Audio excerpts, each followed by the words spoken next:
Hey, it's SgtLocksmith here. Alright, we're going to change the battery here on our 5-button remote. For this test here, you will need a flat tip screwdriver. If your key ring is on, go ahead and leave it on. It will actually help you. If you look on the back, you have your little emergency release. Go ahead and push down and your emergency key will come out. And then when you look in the bottom of your remote, you'll see there's a little indentation on each corner. That is where you want to put your little flat tip screwdriver in there. And when you put it in there, go ahead and just twist it. And you notice the remote came apart. Go ahead and put the top half down. Go ahead and take your flat tip screwdriver. Then you'll have an indentation here and you'll have a little one here.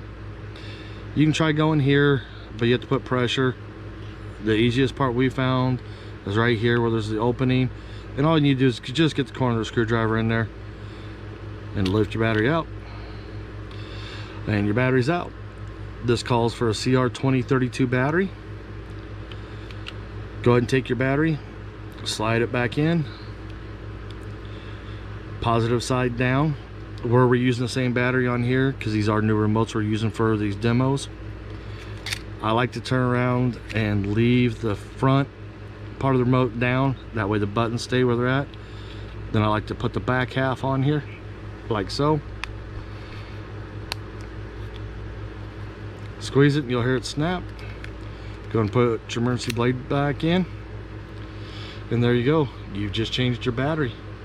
Thanks for watching SgtLocksmith.